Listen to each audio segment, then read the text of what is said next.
Hey, what's up guys, this is Rafiq from Ratix Digital. Hopefully you guys are doing well. VFX in Blender and After Effects for Beginner course में आपको खुशामदीद। आज की इस class के अंदर हम देखेंगे कि आपने वो जो 3D रेंडरिंग की ब्लेंडर से, वो जो आपने ऑब्जेक्ट्स को रेंडर किया, फिर उनके शेडोज को रेंडर किया, अब बैक उनको हम आफ्टर इफेक्ट्स में इंपोर्ट कैसे करेंगे और उनको ऑर्गेनाइज किस तरीके से करेंगे। और नेक्स्ट क्लास के अंदर हम उनको देखेंगे कि उनकी आप कंपोजिंग किस तरीके से करेंगे, कलर ग्रेडिंग वगैरह कैसे करेंगे। तो टोटल कुल मिला के हमारी सिर्फ 2 क्लास रहती हैं। तो आज की क्लास के अंदर हम देखेंगे कि आप उनको इंपोर्ट कैसे करेंगे और सीन को आपने ऑर्गेनाइज किस तरीके से करना है। क्लास शुरू करने से पहले जो लोग इस वीडियो में पहली बार आए हैं और उनको नहीं पता, तो ये वीडियो हमारे एक VFX इन ब्लेंडर कोर्स का हिस्सा है जो कि तकरीबन मुकम्मल होने को है। अगर आपने इस कोर्स की वीडियोस अभी तक नहीं देखी और आप चाहते हैं कि आपको ब्लेंडर शुरू से सही बेसिक लेवल तक समझ आ जाए, तो आप इस कोर्स को फॉलो कर सकते हैं और उसको आप इस प्लेलिस्ट में जाकर देख सकते हैं। तो यहाँ पर हमारी आफ्टर इफेक्ट्स की फाइल ओपन है जहाँ पर हमने 3D ट्रैकिंग की थी और उस 3D ट्रैकिंग डेटा को हमने ब्लेंडर के लिए एक्सपोर्ट किया था। और वो हम कैसे एक्सपोर्ट कर सकते हैं वो आप इस वीडियो के अंदर जाकर देख सकते हैं। और फिर उसी 3D ट्रैक डेटा को हमने ब्लेंडर के अंदर इंपोर्ट किया था और आप ब्लेंडर के अंदर डेटा को इंपोर्ट कैसे कर सकते हैं उसको आप इस वीडियो के अंदर जाके देख सकते हैं। आज की वीडियो में हमने जो फाइलें रेंडर की हैं उनको इंपोर्ट करते हैं अपने कंपोजिशन के अंदर।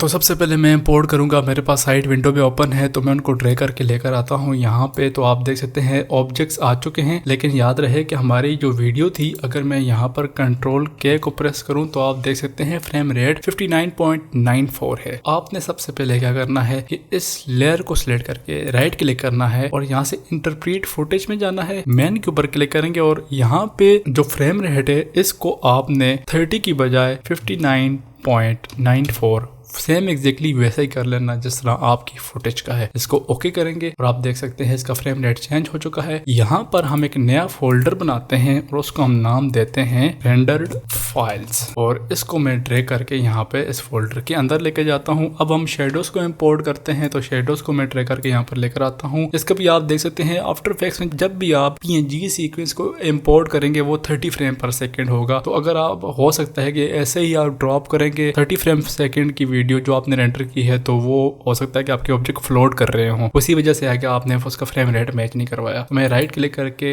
इंटरप्रीट फुटेज मैन पे जाता हूँ, यहाँ पर 59.94 करके ओके कर लेते हैं और इसको भी हम कर लेते हैं रेंडर्ड फाइल के अंदर। इसके बाद ये जितनी भी फाइलें आपको यहाँ पर नजर आ रही हैं, अब ये हमारे किसी काम की नहीं है, फिलहाल तो नहीं है, लेकिन इनको डिलीट नहीं करना, खुदा ना खास्ता कुछ भी हो सकता है, तो उसको आपने डिलीट नहीं करना। आपने यहाँ पर ये जो खोपड़ी सी नजर आ रही है इसके ऊपर क्लिक करेंगे और यहाँ से इनको हाइड कर लेंगे ताकि हमें ये नजर ना आए। अगर आपको आफ्टर इफेक्ट्स की बेसिक्स जाननी है, उसके बारे में जानना है कि वो कैसे ये सॉफ्टवेयर कैसे काम करता है, तो आपके लिए एक पूरा डेडिकेटेड फ्री कोर्स बनाया हुआ है जो कि आप यहाँ से देख सकते हैं। मैं यहाँ से फिर से इनको अनहाइड करता हूँ और यहाँ पर इनकी विजिबिलिटी जो है इनको बंद कर लेता हूँ। आप इनको हाइड कर लेते हैं ताकि हमें सिर्फ और सिर्फ वीडियो नजर आए। इसके बाद हम रेंडर लेयर्स में जाते हैं और ये जो हमारे ऑब्जेक्ट्स है इसको हम ड्रैग करके यहाँ पे वीडियो के ऊपर छोड़ देते हैं। तो आप देख सकते हैं कि ऑब्जेक्ट्स हमारे आ चुके हैं और ये जो शेडोज हैं, शेडोज ऑब्जेक्ट लेयर से नीचे होंगे। तो यहाँ पर आप देख सकते हैं हमारे पास शेडोज भी आ चुके हैं। समहाउ इसकी सारी फ्रेम्स रेंडर नहीं हुई, तो हम सिंपल क्या कर सकते हैं, बाय द वे आपको चाहिए कि इसको दोबारा रेंडर करें। मैं इसको सिंपल क्या करता हूँ कि यहाँ से शिफ्ट को प्रेस किए हुए यहाँ से इसको क्रॉप कर लेता हूँ, right click trim comp to work area. तो ये अब हमारे पास, अगर मैं इसको प्ले करके देखूं तो हम देख सकते हैं कि वो ऑब्जेक्ट्स बड़े मजे से सीन के अंदर आ चुके हैं और थोड़ी सी कलर करेक्शन हमें करनी पड़ेगी, डेफिनेटली करनी पड़ेगी, और वो हम अगली क्लास के अंदर देखेंगे। आज की क्लास के अंदर हमने देखा कि आप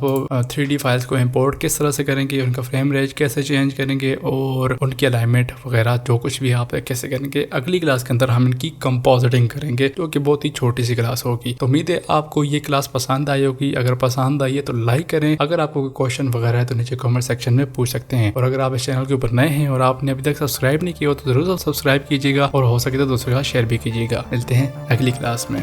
पीस।